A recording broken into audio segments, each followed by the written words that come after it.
வணக்கம் பாலாஜி. எல்லாருமே கவுண்டிங் பார்த்துட்டு இருக்காங்க. நம்மளும் இன்னைக்கு நேரலைன்னு சொல்லியிருந்தோம். நம்ம ஆடியன்ஸ் வராங்க.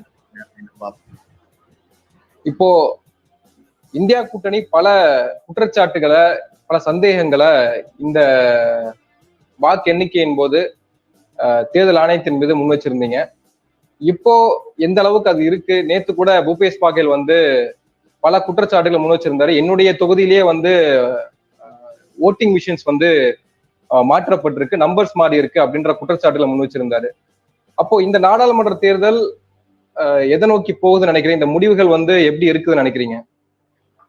இல்ல, அதாவது தபால் ஓட்டு எண்ணிக்கையில வேறுபட்ட விஷயங்கள் வந்துட்டு இருந்தாலும் மற்ற எல்லா ஊடகங்களையும் பார்க்கும்போது தபால் ஓட்டுகள்லயே இந்தியா அலையன்ஸ் சென்ற முறை பாஜக வெற்றி பெற்ற, பாஜக கைவசம் இருக்கிற தொகுதிகள்ல கிட்டத்தட்ட 50 தொகுதிகள்ல தபால் ஓட்டுகள்ல இந்தியா அணி முன்னணியில் இருக்கிறத பார்க்கிறோம். பொதுவா தபால் ஓட்டுகள் அரசு அதிகாரிகள், ஒரு மிடில் கிளாஸ், இந்த வேட்பாளரை பார்க்காமல் வாக்களிக்கிறோம் தான். So political situation bro India கூட்டணியா தான் இருக்கு.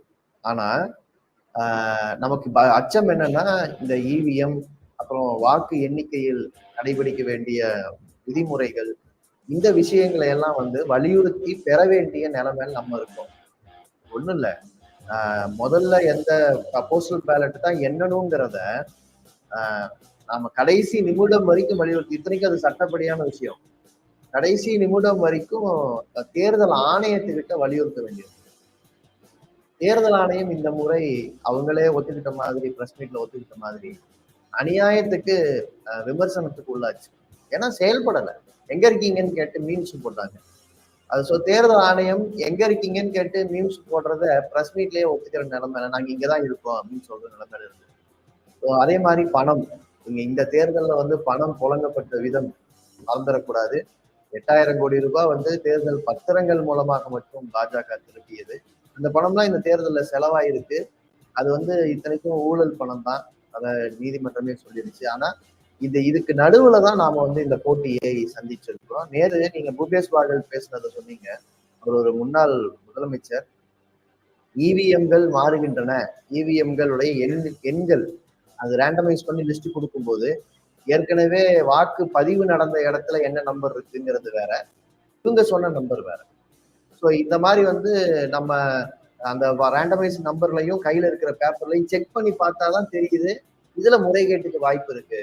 அப்ப நேற்று நைட்டோட நைட்டா தேர்தல் ஆணையத்தை போட்டு ப்ரெஷர் பண்ணி அவங்க விளக்கம் கொடுத்தாங்க. இல்ல இதெல்லாம் உண்மை இல்லை. நேற்று நைட்டு நடந்ததை பாருங்க, 12 மணிக்கு 11 மணிக்கு இந்த விவாதங்கள் நடந்துட்டு இருந்துச்சு. அப்போ அந்த விளக்கத்துக்கு நடுவுல தான் நாம என்ஷூர் பண்ணோம் இது இந்த இவிஎம் நம்பர் மாறாது. அதே மாதிரி இன்னொரு விஷயம் நேற்று நைட்டு நடந்தது, ஒரு பல்க வண்டியில இவிஎம் மெஷின்களை பிடிக்கிறாங்க. அந்த மிஷின் எங்க போயிட்டு இருந்தது? அந்த மிஷின் எதையாவது மாற்ற போச்சாங்கிற சந்தேகம் இருக்கு. அப்ப எங்கேயாவது நீங்க முடிவுகளை மாற்றி வைப்பதற்காக எங்க வாய்ப்பு கிடைக்குதோ, எங்க உங்க அதிகாரிகள் அதிகமாக இருக்கிறார்களோ, எங்க ஃபார்ம் 17C செக் பண்றதுக்கு எதிர்கட்சிகள் இல்லையோ, அங்கெல்லாம் முறைகேடு நடக்க வாய்ப்பு இருக்கா அப்படிங்கிற கேள்வி வந்தது. எப்படி இவிஎம் மெஷின்கள் அவ்வளவு ஒரு லாரி அளவுக்கு எப்படி பிடிக்க முடியும்? இந்த கேள்வியெல்லாம் நேற்று நைட் நடந்துட்டு இருந்தது. அதே மாதிரி அகிலேஷ் யாதவ், சமாஜ்வாதி கட்சியுடைய அகிலேஷ் யாதவ் இன்னைக்கு வரைக்கும் பேசிக்கிட்டு இருக்காரு. என்னன்னா, அவங்க கட்சியுடைய நிர்வாகிகள் வாக்கு எண்ணிக்கை போக முடியாத விதத்துல தடுக்கப்படுறாங்க. இது எப்படி சாத்தியம்? இது எதனால செய்யப்படுது? ஒரு இரவோடு இரவா கைது பண்றதெல்லாம் என்ன எப்படி நியாயமா இருக்க முடியும்? நம்ம தமிழ்நாட்டுல சேஃபா இருந்துட்டு பேசிட்டு இருக்கோம். நம்ம கையில மாநில ஆட்சி இன்னைக்கு இருக்கு. இதுக்குள்ள ஒரு முறைகேடு செய்ய முடியாது, விஜிலன்ஸ் இருக்கு. ஆனா மாநிலத்திலும் பிஜேபி, மத்தியிலும் பிஜேபி, தேர்தல் ஆணையமும் கண்டுகொள்ளாது என்கிற இடத்துலலாம் மிகப்பெரிய சிரமங்களை மக்கள் எதிர்கொள்றாங்க, குறிப்பா எதிர்கட்சிகள் எதிர்கொள்றாங்க இந்த தேர்தல்ல. ஆனா இப்பவும் கூட சொல்றேன், இந்த தேர்தல்ல பாஜக தோல்வியை சந்திப்பது உறுதி. ஏன்னா போஸ்டல் ஓட்டுலயே இந்தியா கூட்டணி, இப்போ நீங்க என்டிடிவி, பழைய என்டிடிவி அந்த டீம் இருக்கு இல்லையா, அவங்க தனியா ஒரு லைவ் போட்டுட்டு இருக்காங்க. நீங்க அதுல பாத்தீங்கன்னா போஸ்டல் ஓட்டுகள்ல இந்தியா கூட்டணி 50 தொகுதிகள்ல பாஜகவிடமிருந்து தன்னுடைய லீடிங்கை பெற்று, பாஜக ஏற்கனவே லீடிங் பெற்ற தொகுதிகள் 50 தொகுதிகள்ல இந்தியா கூட்டணி லீடிங் போஸ்டல் ஓட்ல வருதுன்னா மூட் ஆஃப் த நேஷன் என்ன அப்படிங்கறது பாருங்க. நீங்க அதே மாதிரி தமிழ்நாட்டுல வந்து இப்ப கருத்து கணிப்புகள் கொடுத்தவங்களுடைய மூட் என்னன்னா இது இந்தியா கூட்டணியோட எண்ணிக்கை அது தமிழ்நாட்டிலேயே குறைச்சு காட்டினாங்க. தமிழ்நாட்டிலேயே 35 தான் ஜெயிப்பாங்க இந்தியா கூட்டணினாங்க. ஆனா நமக்கு தெரியும் தமிழ்நாட்டுல 39க்கு 39, பாண்டிச்சேரியும் சேர்த்து 40 சீட்டிலும் வேற கூட்டணி என்று ஒன்று முன்னணிக்கு வர்றதுக்கு வாய்ப்பே இல்லைன்னு நம்ம உள்ளூர்ல இருக்கிற சாதாரண மக்களுக்கு தெரியும். ஆனா இங்க வந்து அதிகாரத்துல இருக்கிறவங்களுக்கு விருப்பம் இருக்கு, எப்படியாவது வந்து அதிகாரத்தை கைப்பற்றிடணும். நீங்க அங்கதான் வந்து பிரச்சனை வருதுன்னு நான் பாக்குறேன். அந்த இடத்துலதான் வந்து நாம வந்து விஜிலண்டா இருக்க வேண்டியிருக்கு. இந்த குற்றச்சாட்டுகள் அங்கிருந்தா வருது. ஏன்னா நீங்க வந்து மேல இருக்கிறவனுக்கு ஒரு விருப்பம் இருக்கு, சாதாரண மக்களுக்கு இன்னொரு விருப்பம் இருக்கு. எதிர்கட்சிகள் எழுப்புற கேள்வி இருக்கு இல்லையா? எதிர்கட்சிகள் நீங்க தொடர்ந்து பல கேள்விகள் எழுப்பிட்டே இருக்கீங்க. அந்த கேள்விகள் மக்களுக்கு ஒரு ஜனநாயகத்தின் மீது அவநம்பிக்கையை ஏற்படுத்திடும் அப்படின்ற ஒரு பார்வை இருக்குல்ல. நீங்க ஜனநாயகத்தின் மீது ஜனநாயகத்துக்கு ஒரு பேராபத்து இருக்கு அப்படின்னு நீங்க சொல்றீங்க. ஆனால் மக்களுக்கே வந்து ஒரு அவநம்பிக்கையை ஏற்படுத்திடும். இப்ப இந்த எலெக்ஷன்ல எப்படி இருந்தாலும் மோடி தான் வரப்போறாரு அப்படின்ற ஒரு எண்ணம் மக்களுக்கே வர வச்சிருமோ எதிர்கட்சிகளினுடைய இந்த குற்றச்சாட்டுகள் எல்லாம் அப்படின்ற ஒரு கேள்வி இருக்குல்ல. இல்லங்க, குற்றச்சாட்டுகள்னால ஜனநாயகத்துக்கு எந்த ஆபத்தும் கிடையாது. எதிர்கட்சிகள் நீங்க நாடாளுமன்றத்துல அப்புறம் எதுக்கு எதிர்கட்சிக்குன்னு வருஷம் இருக்கு? எதிர்கட்சிகள் தான் கேள்வி எழுப்ப வேண்டியவங்க. நீங்க எப்படி வந்து வாக்களித்தவர்களுக்கும் சேர்த்து வெற்றி பெற்றவர் பிரதமராகவோ முதல்வராகவோ வருகிறாரோ, அது மாதிரி வாக்களித்தவர்களுக்கும் வாக்களிக்காதவர்களுக்கும் சேர்த்து எதிர்கட்சிகள் தான் கேள்வி எழுப்புகிற பொறுப்பை பெற்றவர்கள். எதிர்கட்சிகளுக்கு கேள்வி எழுப்புறதுங்கிறது வந்து கடமை. சோ அந்த வேலையை வந்து நாம செஞ்சுதான் ஆகணும். சோ இதுல என்னன்னா, எதிர்கட்சிகள் கேள்வி எழுப்புறதுனாலேயே ஜனநாயகத்தை வந்து இப்ப ஈவன் தேர்தல் ஆணையம் கூட இந்த ஃபார்ம் 17C வெளியிட சொல்லி கேட்டப்போ தேர்தல் ஆணையம் நீதிமன்றத்துல என்ன வாதம் பண்ணுச்சு? நீங்க அதை கவனிச்சு பாருங்க. தேர்தல் ஆணையம் வந்து இந்த ஃபார்ம் 17C மாஃப் பண்ணி சோசியல் மீடியால எல்லாம் வெளியிட்டுருவாங்க. சோசியல் மீடியால வெளியிட்டு அதன் மூலமாக ஒரு அவப்பெயர் வந்துரும்லாம் சொன்னாங்க. ஆனா நம்ம என்ன கேட்டோம்? இப்ப இருக்கிற விவரத்தை வந்து அப்படி மாஃப் பண்ணி வெளியிட முடியாதா? எதுக்காக நம்ம வந்து விவரங்கள் அப்படி வெளியிட சொல்லி கேட்டோம்னா, எதிர்கட்சிகள் கையில ஃபார்ம் 17C வச்சிருக்கோம், நாங்க வெரிஃபை பண்ணி மக்களுக்கு சொல்லுவோம், பாருங்க இதுல ஒண்ணு இருக்கு, நீங்க வெளியிட்ட விவரம் வேறையா இருக்குன்னா அதை கேள்வி எழுப்புவோம். எதிர்கட்சிகள் யாரோட குரல்னா மக்களோட குரல். கேள்வியை கண்டே அஞ்சறது வந்து சர்வாதிகாரிகள் மட்டும்தான் அஞ்சுவாங்க. கேள்வியை கண்டே அஞ்சக்கூடிய இடத்துல சர்வாதிகாரிகளுக்கு மட்டும்தான் பயம் வரும். நாம ஒரு ஜனநாயக நாட்டை சேர்ந்தவங்க. இங்க வந்து எதிர்குரல் என்பது அரசமைப்பு சட்டத்தினால் அனுமதிக்கப்பட்டது. ஏன்னா நாம் இப்படிப்பட்ட இந்தியாவை தான் உருவாக்கி இருக்கிறோம். இதில் நமக்கு என்ன பிரச்சனை? இந்த கேள்வி எழுப்புறவங்க பாருங்க எவ்வளவு பயப்படுறாங்க. நான் அதை தான் சொல்ல விரும்புறேன். இந்த பயப்படுகிற ஒரு அதிகாரத்தில் இருக்கிறவங்க இவ்வளவு பயந்தாங்கன்னா இதனால பாதிப்பு வந்து மக்களுக்கு தான். ஸோ நம்ம வந்து எதுக்கு எதை விலை கொடுக்குறோங்கிறது தான் முக்கியம். அவங்களோட அச்சத்துக்காக நம்ம ஒட்டுமொத்த ஜனநாயகத்தை விலை கொடுக்க போறோமா என்பதுதான். இந்தியா கூட்டணி காங்கிரஸ் அழைப்பு விடுத்திருக்கு. எல்லா தலைவர்களும் வந்து இன்னைக்கு மாலை அல்லது நாளைக்கு காலை வந்து டெல்லியில கூடணும் அப்படின்னு. அது ஏன் நடக்குது? ஒரு பக்கம் வந்து அது அச்சத்தின் வெளிப்பாடா எடுத்துக்கிறதா அல்லது வந்து கொண்டாட்டத்தின்கான ஒரு அறிகுறியா எடுத்துக்கிறதா? நீங்க என்ன நினைக்கிறீங்க? இல்ல, இந்தியா கூட்டணி தலைவர்கள் நீங்க இயல்பாவே அவங்க டெல்லியில இல்லாம இருப்பாங்களா? Result day. இன்னொன்னு நாங்க ஏற்கனவே சொல்லிட்டோம், மக்கள் தீர்ப்பளித்த பிறகுதான் நாங்கள் என்ன செய்வது என்பதை முடிவெடுக்க போறோம். இந்தியா கூட்டணி என்பதுக்கு 2 வெர்ஷன் இருக்கு. எலெக்ஷனுக்கு முன்னால மாநிலங்களில் கூட்டணி, ஆனால் நாடு தழுவிய ஒற்றுமை என்பது தேர்தலுக்கு பிறகுதான் சாத்தியம். அப்ப இந்தியா கூட்டணி பல கட்சிகளை கொண்டது என்பது இயற்கையானது. அப்ப நாங்க வந்து சந்திச்சு பேசிதான் முடிவெடுத்து ஆகணும். இத வந்து ஒரு இது இது இது இயற்கை. நேத்து ANIன்னு சொல்லி அந்த ஏஜென்சி இருக்கு பாருங்க, பாஜக ஆதரவாகவே காலகாலமா செய்தி போட்ட ஏஜென்சி. அந்த ஏஜென்சி இதை வந்து காங்கிரஸ் சோர்சஸ் சேஸ் அச்சத்தில் இருக்கிறாங்களாம் எதிர்கட்சிகள். அச்சத்துல வந்து இவங்க வந்து இருக்காங்க அப்படின்னு சொல்லிட்டு ஒரு செய்தியை போட்டு வச்சிருந்தாங்க இந்த ANI. அதுக்கு காங்கிரஸ் கட்சியே அப்புறம் பதில் கொடுத்தது என்னன்னா, அச்சத்துல எல்லாம் இல்ல, இயற்கையா நாங்க சந்திப்போம். ஏன்னா வாக்குப்பதிவு முடிஞ்சோடனே சந்திச்சிருக்கோம். வாக்கு எண்ணிக்கை முடிஞ்ச பிறகு சந்திக்க மாட்டோமா? யார் யாருக்கு எவ்வளவு MP எண்ணிக்கைங்கிறத பொறுத்து சந்திப்பு நடக்குமா நடக்காதா? அதே சோர்சஸ் சொல்றாங்க. அதே சோர்சஸ் என்ன சொல்றாங்கன்னா, இவங்க வந்து போராட்டத்துக்கு ஆயத்தமாக போறாங்க, வாக்கு எண்ணிக்கை முடிஞ்ச பிறகு மிகப்பெரிய அளவுக்கு போராட்டம் நடத்த போறாங்க, டெல்லியே ஸ்தம்பிக்க போகுதுன்ற அளவுக்கு எல்லாம் சோர்சஸ் அதே சோர்சஸ் வந்து சொல்றதை பார்க்க முடியுது இல்ல? இல்ல நிச்சயமா நீங்க வந்து ஒரு முறைகேடு நடந்தா எதிர்க்கட்சிகள் போராடாம இந்திய மக்களுடைய வாக்கு உரிமையை எப்படி பாதுகாக்கிறது? ஒரு முறைகேடு நடக்குது. இப்ப ஒண்ணும் இல்ல, சமாஜ்வாதி கட்சியுடைய முக்கிய ஊழியர்கள் கைது. இத மக்களுக்கு கொண்டு போய் சேர்க்கறதுக்கு போராடாம வேற என்ன வழி இருக்கு? இதுக்கு சட்டம் போடாம இருப்பாங்களா? எதிர்க்கட்சிகள் சும்மா இருப்பாங்களா? தேர்தல் ஆணையத்துக்கிட்ட நாங்க போய் சில முக்கியமான கோரிக்கைகளை வலியுறுத்துறோம். அதை கேட்கிறோம்னு அவங்க சொன்னாங்கன்னா அமைதியா இருப்பாங்க. அதை கேட்கலன்னு சொல்லும் போது மக்களுக்கு எடுத்துட்டு போறதுக்கு வேற என்ன வழி இருக்கு? ஊடகங்கள் மூலமா சொல்லாம்னா ஊடகங்கள் ஒரு சார்பா இருக்கு. அப்ப போராட்டம், களத்துல போய் பேசுவது, களத்தில் போய் செயல்படுவது என்பதை தவிர வேற என்ன வழி இருக்கு? இந்த பிரச்சனையே எங்கிருந்து வருதுன்னா, இந்த இந்த ஊடகங்கள் எதை கேள்வி கேட்கணும்னா, தேர்தல் ஆணையத்து மேல ஏன் இவ்வளவு அவநம்பிக்கை உருவாச்சுன்னு கேட்கணும். உண்மையில தேர்தல் ஆணையத்தை பிரஸ் மீட் நடத்துங்கன்னு கேட்க முடியல இந்த ஊடகங்களால. ஒவ்வொரு போலிங்க்கு அப்புறமும் பிரஸ் மீட் நடத்தி இருக்கணும். இதை நாங்க கேட்க முடியுமா? எதிர்கட்சிகள் கேட்கணுமா? ஊடகங்கள் கேட்க வேண்டாம், பிரஸ் மீட் நடத்துங்க, எங்களுக்கு நிறைய கேள்வி இருக்கு. எதிர்கட்சிகள் முன்வைக்கிற கேள்வி உங்ககிட்ட சொல்லி பதில் வாங்கணும். சொல்லணுமா வேண்டாமா? இப்போ மக்களுக்கு ஊடகங்கள் மேல நம்பிக்கை போனதுனாலதான் இன்னைக்கு நம்மள மாதிரி சேனல்கள் நடத்துற நேரலையில நூத்துக்கணக்கானவங்க வந்து பாக்குறாங்க.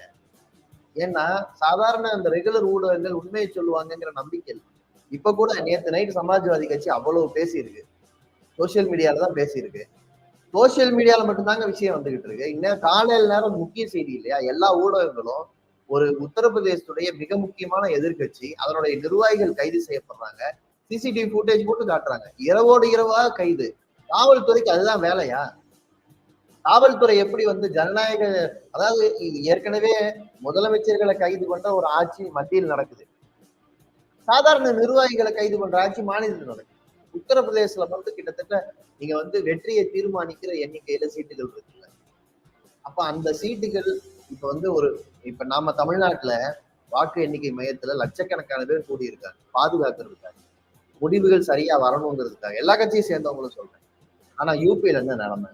நாம இத தயவு செஞ்சு பார்க்கணும். அப்புறம் போராடாம வேற என்ன பண்ணுவாங்க எதிர்கட்சிகள்?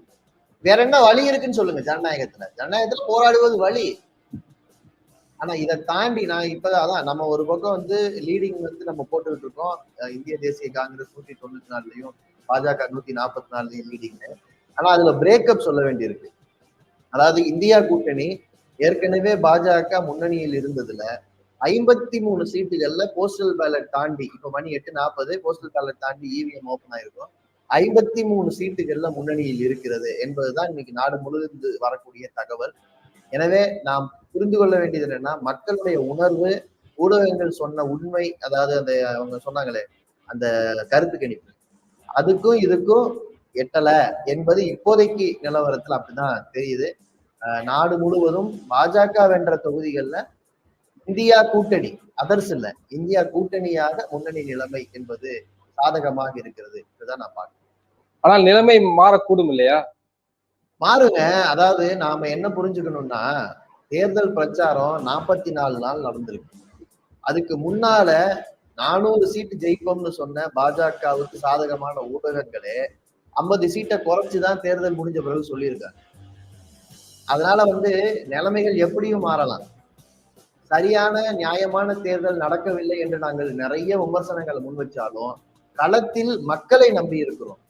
இங்க மக்கள் ஒரு தெளிவான தீர்ப்பு கொடுத்துட்டாங்கன்னு வச்சுங்களேன், இந்த முடிவை மாற்ற முடியாது. நம்ம இந்த இவிஎம் அப்புறம் எண்ணிக்கையில குளறுபடி இதெல்லாம் சொல்லும் போது கூட எங்களுக்கு அச்சம் என்னன்னா, 10,000 ஓட்டு 5,000 ஓட்டு வித்தியாசத்துல வெற்றியை தீர்மானிக்கிற தொகுதியில தான் இந்த பாதிப்புகள் நாம சொல்ற மாதிரி வரும்.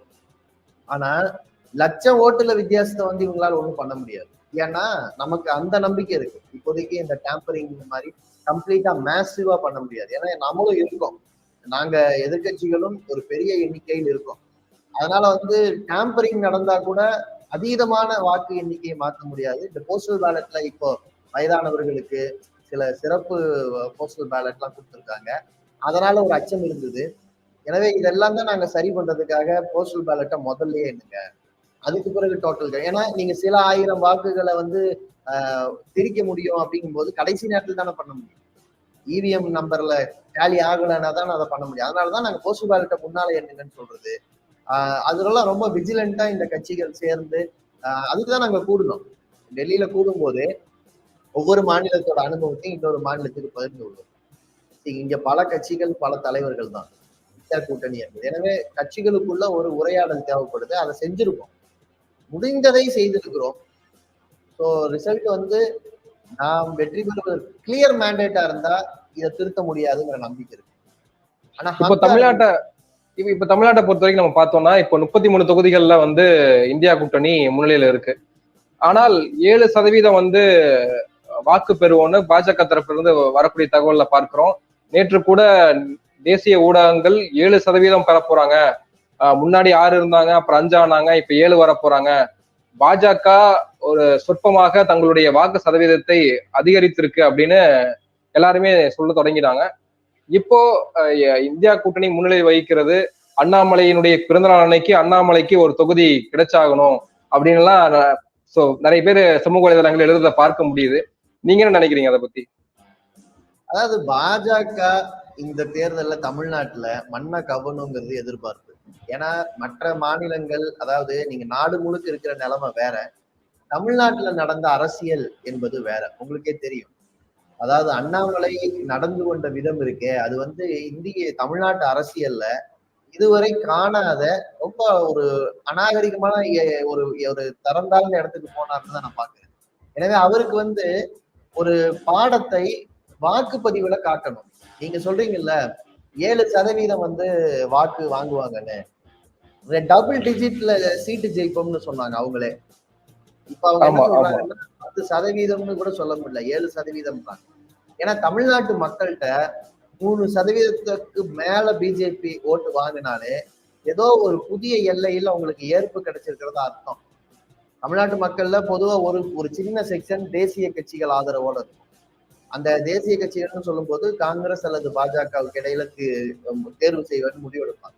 அப்ப கூட அது காங்கிரஸாக இருக்குமே தவிர பாஜகவாக இருக்காது என்றுதான் பொதுவா. ஏன்னா தமிழ்நாட்டு மக்களுடைய மனநிலை என்பது ஒற்றை ஆட்சிக்கு எதிரானது, ஒரு ஜனநாயகத்தை நேசிக்கக்கூடிய மக்கள். அதனால எனக்கு தெரிஞ்சு 7% வாங்கினாலே அவங்களோட பகட்டு அதிகமா தான் இருக்கும். ஆனா நாம் என்ன சொல்ல வேண்டி இருக்குன்னா, அதாவது பாஜகவுக்கு அந்த முன்னிலை கூட கிடைக்காது என்கிற ஒரு தெளிவான மேண்டேட்டை தமிழ்நாட்டு மக்கள் கொடுத்துருவாங்க. அவங்க கூட கூட்டணி சேர்ந்த காரணத்திற்காகவே பாட்டாளி மக்கள் கட்சியோ அல்லது இதர குட்டி குட்டி கட்சிகளோ, ஈவன் சரத்குமார் உட்பட அவர் என்னதான் அங்க பிரதட்சணை பண்ணாலும், உருண்டு உருண்டு போனாலும் மக்கள் கிளியரா நிராகரிப்பாங்க.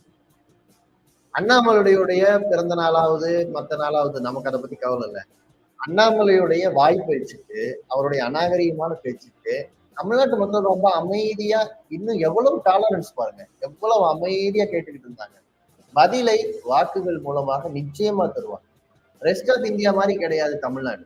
தமிழ்நாடு வந்து இந்தியாவுடைய பிற மாநிலங்கள்ல இருக்கிற மாதிரி என்ன செய்யறதுன்னு தெரியாம கையை பிடிச்சிட்டு நிக்கல. நம்ம கிட்ட கிளியரா ஆல்டர்னேட்ஸ் இருக்கு. நம்ம கிட்ட வந்து போதுமான அளவுக்கு கட்சிகள் இருக்கு. மக்களிடமே கொள்கை மாற்று என்னைக்கும் உண்டு. அவர்கள் ஒரு நாள் இந்த ஒற்றை ஆட்சிங்கிற சித்தாந்தத்தை ஏத்துக்க மாட்டாங்க. தமிழ்நாடு வந்து ஈவன் நீங்க இந்தியா முழுக்க என்ன முடிவு வந்தாலும் சரி, தமிழ்நாட்டுல ரொம்ப தெளிவா 40க்கு 40ங்கிற அடிப்படையில சிறந்த முடிவு வரும். நீங்க இந்த கருத்து கணிப்பு வந்தோடனே நிறைய பேர் துக்கம் விசாரிச்சு எல்லாம் போனாங்க. ஏன்னா தமிழ்நாட்டுடைய அந்த கிளியர் மேண்டேட் இருக்கு பாருங்க, அது இந்தியா முழுக்க ரெஃப்ளெக்ட் ஆகாதா? வடக்க நம்பவே முடியாதாங்க. அவங்கதான் எப்பவுமே தீர்மானிப்பாங்களா? அவங்களை எப்படிங்க படிக்க வைக்கிறது, அவங்களை எப்படிங்க சிந்திக்க வைக்கிறது, இப்படியெல்லாம் நான் வந்து நம்ம கிட்ட கேள்விகள் வர்றதை நான் பார்த்தேன். அந்த அளவுக்கு வந்து மக்கள் ரொம்ப கவலையோட உன்னிப்பா கவனிச்சுக்கிட்டு இருக்காங்க. எனவே நீங்க சொல்ற மாதிரி என்ன நடக்கும், அதாவது இந்த சந்தேகத்துக்கு தமிழ்நாட்டுல இடம் இல்லைன்னு நான் நினைக்கிறேன். ஓகே. ஆனா இப்ப நீங்க சொல்றீங்க இல்லையா, வடநாட்டுல வந்து அவங்க எல்லாம் எப்படி திரும்பி திரும்பி பாஜகவுக்கே ஓட்டு போட்டுட்டு இருக்காங்க அப்படின்ற ஒரு சந்தேகம் வந்து வர தொடங்குதுன்னா, பாஜக அங்க ஒரு இன்ஃப்ராஸ்ட்ரக்சரை உருவாக்கி இருக்காங்க, ஒரு கட்டமைப்பு உருவாக்கி இருக்காங்க. அதனுடைய விளைவாகத்தான் அங்க இருக்கக்கூடிய மக்கள் போறாங்களே தவிர வெறுமனவே வந்து மத அரசியலோ சாதி சார்ந்த அரசியலோ சோசியல் இன்ஜினியரிங்கோ காரணமா இருக்க முடியாது. அங்க ஒரு முன்னேற்றத்தை அந்த மக்கள் ஏதோ விதத்துல பாஜக ஏற்படுத்தி இருக்கு, அதனுடைய விளைவாகத்தான் அவங்க ஓட்டு போடுறாங்க அப்படின்ற ஒரு பார்வை நம்ம எடுத்துக்க முடியாதா? இல்ல, கரெக்ட். நீங்க கேட்கிற கேள்வி வந்து நியாயமானது. அதாவது இந்தியா முழுவதும் ஒரு கட்டமைப்பு கொண்ட கட்சியாக பாஜக இருக்கிறது இப்போ.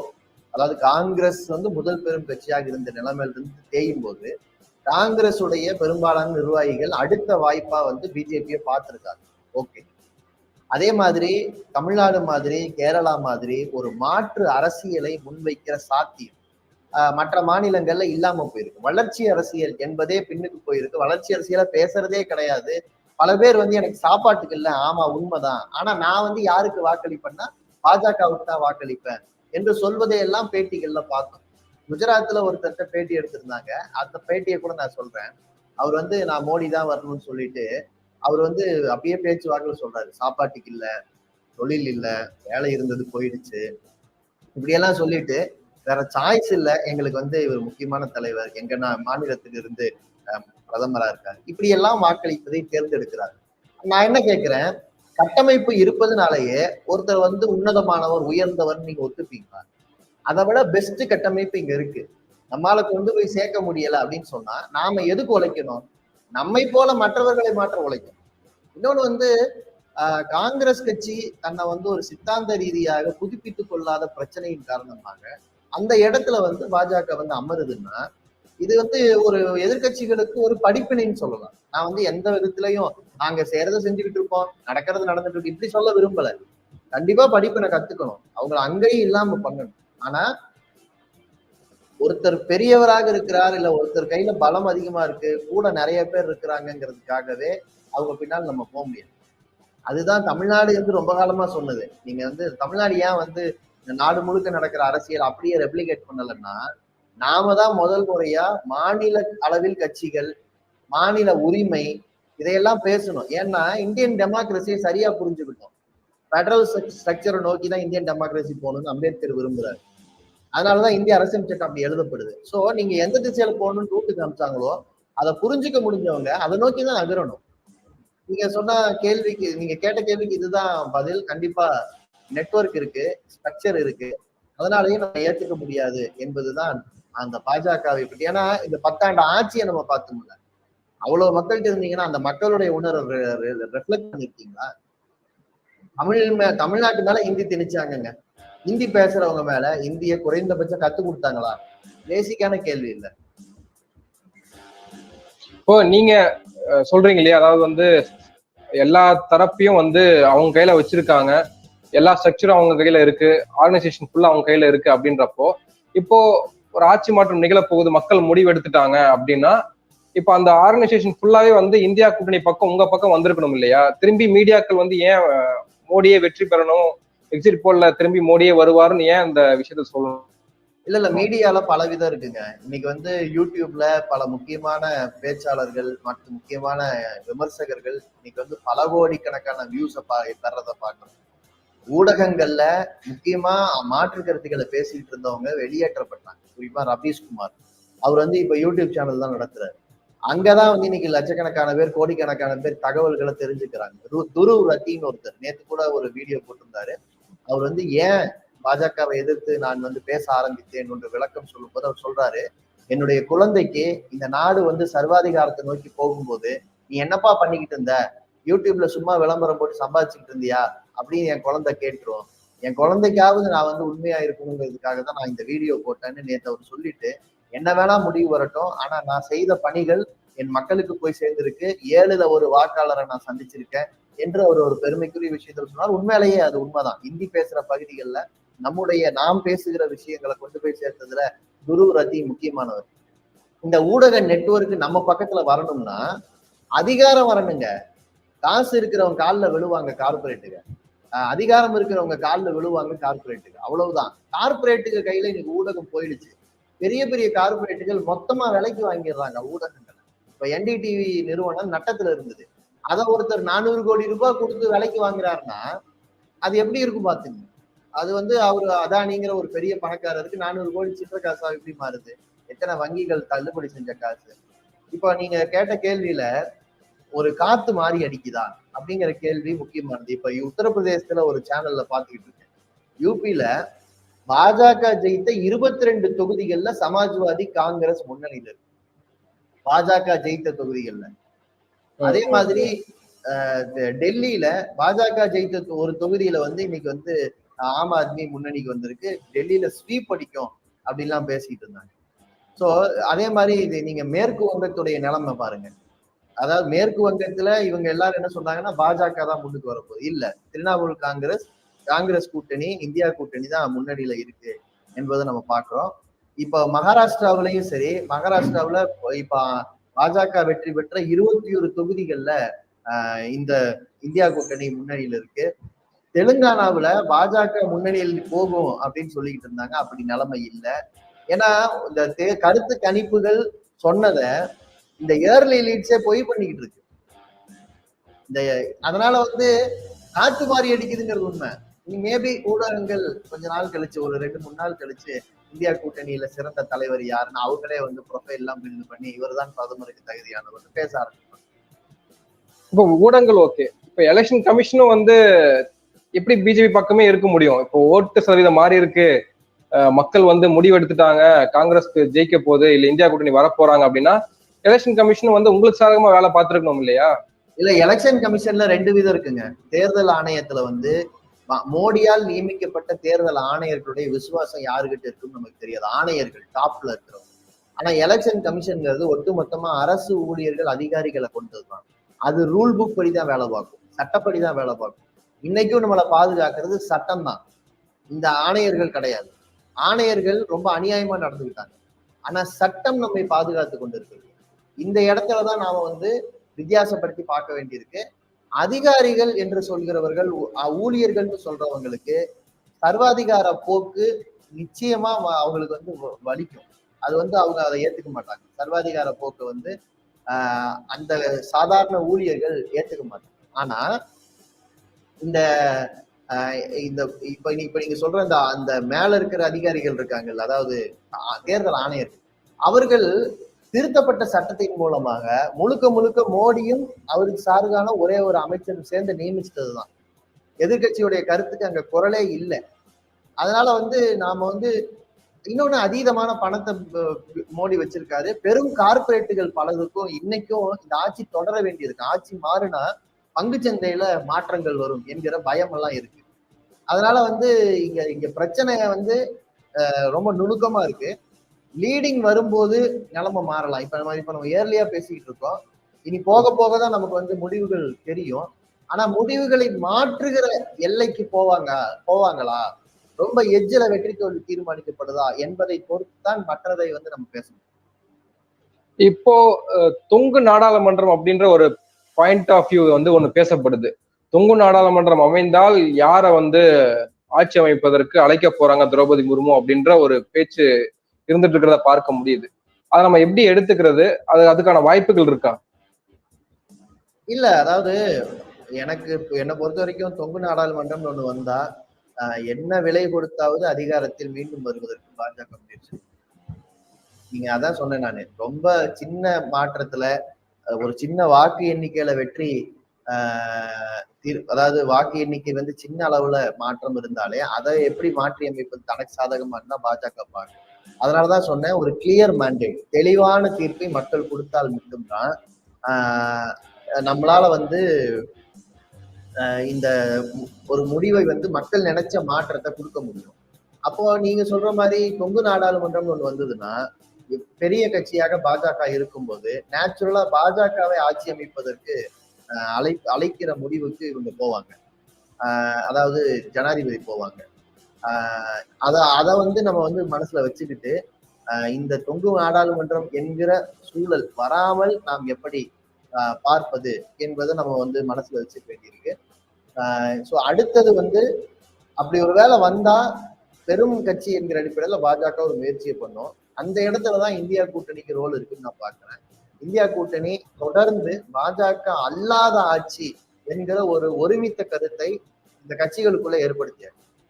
இதை தாண்டி நிதிஷ்குமார் மாதிரி யாராவது பாதியில பாய்ந்து போய் அதிகாரம் தான் முக்கியம், எம்எல்ஏ எம்பி ஆகிறது தான் முக்கியம், அமைச்சர் ஆகிறது தான் முக்கியம்னு முடிவெடுக்கிறாங்களா என்பதை நாம பொறுத்திருந்து பார்க்கணும். ஆனா இப்ப நான் இப்பவும் சொன்ன மாதிரி மணி 9 தான் ஆச்சு. 11 மணிக்கு தான் நம்மால வந்து ஒரு தெளிவான சூழல் என்ன என்கிற பார்வைக்கு போக முடியும். இப்ப வந்து ஒரு கிட்டத்தட்ட ஒரு 200 சீட்டுகள்ல இந்தியா கூட்டணி முன்னணியில் இருந்தாலும் பாஜக அந்த கட்சிக்கு பெரிய கூட்டணிகள் கிடையாது. அது 170 சீட்டுகள்ல முன்னணியில இருக்கு என்பதை நம்ம பார்க்கும்போது இது வந்து நீங்க சொல்ற மாதிரி இப்ப ஈக்குவலா தெரியுது பாருங்க. அதர்ஸ் 32, இது யார் எந்த பக்கம் சாய்வாங்கன்னு தெரியாதுங்கிறப்போ ஒரு சமமான சூழல் தான் இப்பவும் நம்ம நிலைவரத பாக்குறோம். இந்த சூழல் நீங்க சொல்ற மாதிரி ஒரு தொங்கு பாராளுமன்றம், தொங்கு நாடாளுமன்றம் என்கிற நிலைமை கூட போகலாம். ஸோ நான் தான் சொன்னேன், ரொம்ப எச்சரிக்கையோட பார்க்கணும். நம்ம விருப்பம் வந்து இந்தியா கூட்டணி ஜெயிக்கணும். நம்ம விருப்பம்னா தமிழ்நாட்டு மக்களோட விருப்பம். ஏன்னா தமிழ்நாட்டுல மெஜாரிட்டியா உங்களுக்கே தெரியும், 40 சீட்லயும் 36 சீட்டுகள்ல தமிழ்நாட்டுல ஒரே அணிதான் முன்னணியில் இருக்குன்னா, தமிழ்நாட்டு மக்கள் 2019 இருந்து 2024 பெரிய அளவுக்கு மாற்றத்தை சந்திக்கல. அவங்களுக்கு ஒன்றிய ஆட்சியில மாற்றம் வேணும். ஆனா இந்தியா முழுவதும் அந்த மேண்டேட்டை பெறுவது என்பதுதான் இப்ப முக்கியமானது. ஆஹ் மோடி திரும்ப வரக்கூடாதுங்கிற உணர்வு தமிழ்நாட்டில் இருக்கு. அது இந்தியா முழுவதும் பரவி இருக்கிறதா என்பதை நம்ம பார்க்கணும். கண்டிப்பா கண்டிப்பா நிச்சயமா நம்ம பொறுத்திருந்து பார்க்கணும். இன்னும் தொடர்ந்து பேசுவோம். நம்ம சிறிய இடைவெளிக்கு அப்புறம் இணைந்து பேசுவோம். நம்ம அது வரைக்கும் அவங்க லீடிங் பார்த்துக்கிட்டு இருக்கட்டும் மக்கள். கண்டிப்பா கண்டிப்பா கண்டிப்பா.